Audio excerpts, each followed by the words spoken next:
Guys, মনে পড়ে কি তোমাদের সেই ছেলের কথা যে কিনা মাত্র 1500 টাকার ফোন দিয়ে প্রথম ফ্রি ফায়ার খেলা শুরু করেছিল? আর সেই ফোনটা কিনতে গিয়ে তাকে কতটা কষ্ট করতে হয়েছিল সেটা বলার মতো আমার ভাষা নেই। আর এত শত কষ্টের পর তোমরা শুনলে অবাক হবে যে তার চ্যানেলে এখন বর্তমানে 1 লাখেরও বেশি সাবস্ক্রাইবার রয়েছে। এটা শুধুমাত্র সফলতার গল্প নয়, এখান থেকে অনেক কিছু শেখার আছে আমাদের। যদি তোমরা জীবনে সফল হতে চাও তাহলে আজকের এই স্টোরিটা একটু মিস করো না, কারণ আজকের এই স্টোরিটা পুরোপুরি মানুষের জীবন থেকে নেওয়া। আর তোমরা জানো, জীবন থেকে নেওয়া গল্পের ভিতরে অনেক কিছু শেখার থাকে। গল্পটা শুরু হয় ময়মনসিংহ জেলার ছোট্ট একটা গ্রাম থেকে। আর এই গ্রামের বেশিরভাগ মানুষই ছিল মধ্যবিত্ত। আর মধ্যবিত্ত থাকার কারণে বেশিরভাগ সবাই কৃষিকাজের উপরে নির্ভর ছিল। ঠিক তেমনি সেই গ্রামের একটা মধ্যবিত্ত ফ্যামিলিতে জন্মগ্রহণ করেন তাসিন আহমেদ রিক্ত। গল্পটা শুরু হয় 2022 সাল থেকে, যখন ফ্রি ফায়ার গেমটা অনেক ভাইরাল ছিল। তোমরা যারা ওল্ড প্লেয়ার আছো তোমরা সবাই জানো 2020 সাল, 2021 সাল, 2022 সাল এই সময়টা ছিল ফ্রি ফায়ারের প্রাইম টাইম। তখন ফ্রি ফায়ার এতটা ভাইরাল ছিল যে প্লে স্টোরে 1 নাম্বার র্যাঙ্কিং করতো ফ্রি ফায়ার গেম। রাস্তাঘাটে বের হলে দেখা যেত যে 10-12 জন পোলাপাইন একত্র হয়ে কি যেন একটা গেম খেলতেছে। চারিদিকে ছিল গেম নিয়ে হই উল্লাস। ঠিক তেমনি একদিন রিক্ত দেখতে পারলো তার এলাকার বড় ভাইয়েরা কি যেন একটা গেম খেলতেছে। তারপর আস্তে আস্তে দেখতে শুরু করলো, জানতে শুরু করলো, বুঝতে শুরু করলো এটা একটা ফ্রি ফায়ার গেম, যেখানে একসাথে বন্ধুদের সাথে মিলে গেম খেলা যায়। আর ওই সময় রিক্ত তার এলাকার বড় ভাইদের ফোনে গেম খেলা দেখতো, আর গেম খেলা দেখতে তার অনেক ভালো লাগতো। বিশ্বাস করেন, বর্তমান সময়ে ফ্রি ফায়ার গেম খেলে যতটা মজা না পাওয়া যায় তার থেকে বেশি মজা আমরা পাইছি যখন বড় ভাইদের গেম খেলা দেখতাম। আহা, কি সময়টা ছিল তখন। সবকিছু আমরা মিস করি। আর এইভাবে এলাকার বড় ভাইদের গেম খেলা দেখতে দেখতে মাঝে মধ্যে 2-1টা ম্যাচ খেলার জন্য আমরাও ফোনটা চাইতাম। ঠিক তেমনই রিক্ত তার এলাকার বড় ভাইদের কাছ থেকে ফোন নিত, একটা ম্যাচ খেলতে দিত, তারপর আর দিত না। আর ওই একটা ম্যাচ খেলতে পারতো না, তারপরেও অনেক মজা পাইতো। এভাবে বেশ কিছুদিন যাওয়ার পর সে তার বন্ধুর কাছ থেকে 1500 টাকা দিয়ে একটা লাভা ব্র্যান্ডের ফোন কেনে। আর তোমরা শুনলে অবাক হবে যে এই 1500 টাকার ফোনটাই ছিল রিক্তর জীবনের সর্বপ্রথম একটা ফোন। আর জীবনের সর্বপ্রথম 1500 টাকা দিয়ে ফোন কিনছে, তার ভিতরে 1000 টাকা দিছে আর 500 টাকা দিতে পারে নাই। আর সেই ফোনটা কেনার পর রিক্ত তো ইতিমধ্যে অনেক খুশি যে সেও এখন থেকে ফ্রি ফায়ার গেমটা খেলতে পারবে। আর এই কথা ভেবে দৌড়ায় গিয়ে সবার আগে ফ্রি ফায়ার গেমটা ডাউনলোড করে। কিন্তু ভাই বিশ্বাস করেন, সে যতটা আশা করেছিল ততটা সেই ফোন দিয়ে গেম খেলতে পারেনি। আপনারাই বলেন, একটা 1500 টাকার ফোন দিয়ে কি গেম খেলা যায়? তারপরেও সেই ছেলেটা সেই ফোনটা দিয়েই স্ট্যান্ডার্ড দিয়ে সব থেকে লো গ্রাফিক্সে গেম খেলতে শুরু করে।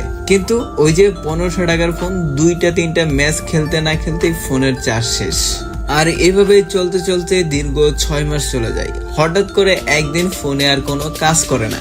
ভাই কি যে একটা বিপদে পড়ছে, ফোন একদম স্ক্রিন হ্যাং হয়ে গেছে। তারপর ওই যে পোলা মানুষের একটা বাজে স্বভাব, কিছু না হইতে রাগ করে, ওই রাগের ঠেলায় ফোনটা একটা আছাড় দিয়ে ভেঙে ফেলে। আর ফোনটা যেহেতু ভেঙে গেছে, এখন তো তার গেম খেলার জন্য আর কোনো ফোন নাই। এভাবে আরো কিছুদিন আবারও বড় ভাইদের গেম খেলা দেখতে শুরু করে। আর অন্যদিকে 1 টাকা 2 টাকা জমাইতে জমাইতে 3000 টাকা হয়। আর সেই 3000 টাকা দিয়ে একটা আইটেল ব্র্যান্ডের আবারও ফোন কিনে। আর সেই ফোনটা কেনার পর ফ্রি ফায়ার গেমটা এতটা স্মুথ, এতটা ভালো চলতেছিল যে রিক্ত ইতিমধ্যে অনেক খুশি হয়েছিল, মানে খুশিতে নাচার মতো অবস্থা আর কি। কিন্তু ওই যে ভাগ্য খারাপ থাকলে যা হয়, দীর্ঘ 2 মাস পর আবারও সেম প্রবলেম এই ফোনেতেও। মানে বিষয়টা হচ্ছে যে এই যে 3000 টাকা দিয়ে আইটেল ব্র্যান্ডের একটা সেকেন্ড হ্যান্ড ফোন কিনছে, সেই ফোনটাও দীর্ঘ 2 মাস পর আবারও হ্যাং করতে শুরু করে। গেম খেলতে গেলে টাচে কাজ করে না, এদিকে চাপ দিলে ওইদিকে লাগে, ওইদিকে চাপ দিলে এইদিকে লাগে। এই রাগে আবারও এই ফোনটারে মারে দিল। আর এইবার ফোনটা ভাঙার পর বেচারা অনেক আফসোস করতে শুরু করে, এইটা আমি কি করলাম? আমি তো এই ফোনটা দিয়ে এত ভালো গেম খেলতে পারতেছিলাম, এখন আমি গেম কিভাবে খেলবো? ইতিমধ্যে তো তার গেমের আসল মজাটা ধরে গেছে। এবার তার বাবাকে গিয়ে বলতে শুরু করে, বাবা আমাকে একটা ফোন কিনে দাও। ওই যে শুরুতে আগেই বলছিলাম, তারা ছিল মধ্যবিত্ত ফ্যামিলিতে, তাই তার বাবাও তাকে একটা ফোন কিনে দিতে পারতেছিল না। আর অন্যদিকে তখন রিক্ত এসএসসি পরীক্ষাও দেয় নাই, কেবল মাত্র ক্লাস 10-এ পড়ে। তো এই অবস্থায় তার বাবা তাকে কেমনে ফোন কিনে দেয়? তো তারপরে আর কি রিক্ত ছিল অনেক নাসরবান্দা, তার বাবাকে বলতে শুরু করে চাপ দিতেই থাকে। আর এরপর বাবা আর কোনো উপায় না পেয়ে কিস্তিতে টাকা তুলে তার ছেলেকে ফোন কিনে দেয়। আর এইবার রিক্ত হাতে একটা নতুন ফোন পেয়ে সে যে কি যে খুশি হয়েছে সেটা বলার মতো ভাষা আমার নেই। যদি তোমরা জীবনে ফার্স্ট টাইম কোনো একটা নতুন ফোন কিনে থাকো তাহলে তোমরা এই ফিলিংসটা বুঝতে পারবা। তো এরপর থেকে রিক্ত নতুন করে আবার গেম খেলা শুরু করে, আর মাঝে মাঝে সময় পেলেই বন্টু কিল বা বিটুকের গেম খেলা দেখতো। আর হ্যাঁ, বন্টু কিল আর বিটুকে কিন্তু একটাই, আবার দুইটা পাইবো না। তো যাই হোক, তো এভাবে তখন চলতে শুরু করে। আর বিটুকের তখন অনেক হাইপ ছিল, যেটা দেখে রিক্ত মনে মনে ভাবতে শুরু করে আমিও যদি ইউটিউবে ভিডিও ছাড়ি তাহলে কেমন হয়। আর বাবা যেহেতু আমাকে এত টাকা দিয়ে ফোন কিনে দিল, এই ফোন দিয়ে তো আমার কিছু একটা করে দেখাতে হবে।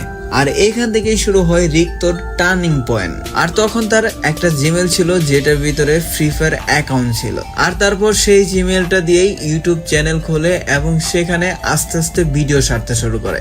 প্রথম অবস্থায় তো একটা দুইটার উপরে ভিউই আসতো না, যেটা সব ইউটিউবারের ক্ষেত্রে দেখা যায়। কিন্তু রিক্ত কখনো এগুলো দেখে ভিডিও আপলোড করা বন্ধ করেনি। সে তার গন্তব্যের দিকে যাইতেই ছিল যে একদিন না একদিন তো তার চ্যানেলেও ভিউ আসবে। আর এই কথাটা ভেবেই শুধুমাত্র তার চ্যানেলে প্রতিদিন 3টা-4টা করে শর্টস ভিডিও ছাইড়েই যাইতেছিল। আর এভাবে ভিডিও আপলোড করতে করতে হঠাৎ করে তার চ্যানেলে একদিন একটা ভিডিওতে 400 ভিউ চলে আসে। আর 400 ভিউ দেখে রিক্ত তো অনেক খুশি, ফার্স্ট টাইম তার চ্যানেলে 400 ভিউ আইছে। আর এতটাই খুশি ছিল যে রিক্ত পরের দিন সকালে উঠে কোচিং এ গিয়ে সবাইকে দেখাইছে, দেখ আমার চ্যানেলের ভিডিওতে 400 ভিউ আইছে। আর বাকি অন্য মানুষরাও বলতে শুরু করে তোর ভিডিওতে 400 ভিউ আই পড়ছে। মানে তাদের কাছে ছিল তখন 400 ভিউ অনেক কিছু, যেখানে 2টা 3টা 5টার উপরে ভিউই ছিল না। আর তখন থেকে রিক্ত আস্তে আস্তে আরো বেশি মনোযোগ হতে শুরু করে। আর এইভাবেই হঠাৎ করে দেখে একটা ভিডিওতে 1700 ভিউ চলে আসে। আর এবার রিক্ত ভাবতে শুরু করে আমার দ্বারাই হবে, আমি অবশ্যই একদিন বড় ইউটিউবার হব। আর এই কথা ভেবেই রেগুলার নিয়মিত 2টা-3টা করে ভিডিও আপলোড করতেই থাকে। আর এরপর নতুন একটা কন্টেন্ট আপলোড করতে শুরু করে, যেটা হচ্ছে যে অডিয়েন্সের কাছ থেকে ইউআইডি নিয়ে সেই ইউআইডি দিয়ে গেমের ভিতরে সার্চ করে যে আইডিটা আসতো সেই আইডিতে রিয়াকশন দিও। আর এইভাবে আস্তে আস্তে তার চ্যানেলে 3000 সাবস্ক্রাইব কমপ্লিট করে ফেলে।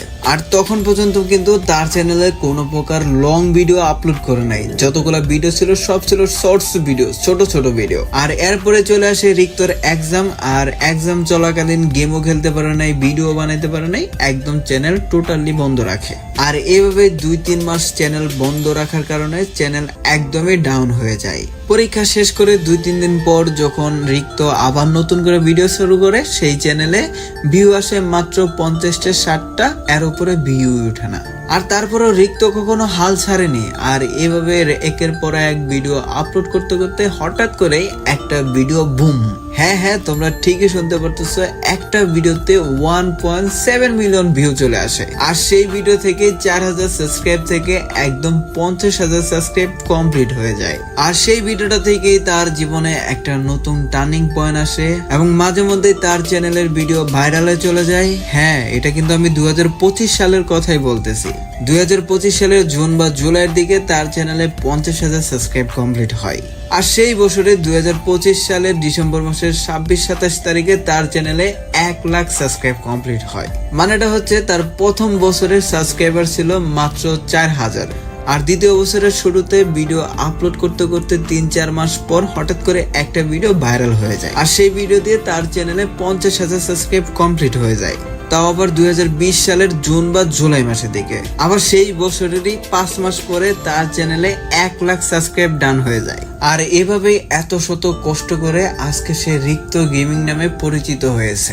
এখান থেকে আমরা একটা জিনিস খুব ভালো করে শিখতে পারলাম, সেটা হচ্ছে মানুষের সফলতা কখনো বলে কয়ে আসে না। সবসময় তোমাদের লক্ষ্যটা ঠিক রেখে চলতে হবে, সফলতা একদিন না একদিন ঠিকই আসবে। আর তার জন্য আমাদের কাজের প্রতি ধৈর্য, নিয়ত, ভালোবাসা সবকিছু থাকতে হবে। আর যখনই তোমরা কোনো একটা কাজ মন দিয়ে ভালোবেসে করবে, সেই কাজের সফলতা আসবে 100%, আমি লিখে দিলাম। সেটা তোমাদের ইউটিউবের যাত্রা হোক বা যে কোনো আদার্স যে কোনো কাজ আছে, সব কাজের ভিতরে মন প্রাণ দিয়ে কাজ করো, দেখবা সফলতা 100% আসবে। আর গাইস আরেকটা কথা আছে, তোমরা যারা বাচ্চারা আছো, যারা এখনো এসএসসি পরীক্ষায় দাও নাই, তোমাদেরকে বলবো ভাই তোমরা মন প্রাণ দিয়ে পড়াশোনা করো, কারণ পড়াশোনা ছাড়া আর তোমাদের কোনো বিকল্প নাই। আর যখনই তোমরা মন প্রাণ দিয়ে পড়াশোনা করবা তখন দেখবা তোমাদের পরীক্ষার রেজাল্ট আসবে গোল্ডেন A+। আর যখনই তোমরা গোল্ডেন A+ পাবা তখনই দেখবা তোমার ফ্যামিলি, তোমার আত্মীয় স্বজন তোমাকে মাথায় করে রাখবে, এত ভালোবাসা দিবে যেটা বলার মতো না। আর তাছাড়াও পরীক্ষার রেজাল্ট দেখে তোমাদের এত ভালো লাগবে যেটা বলার মতো ভাষা কাউকে বলে প্রকাশ করতে পারবা না তোমরা।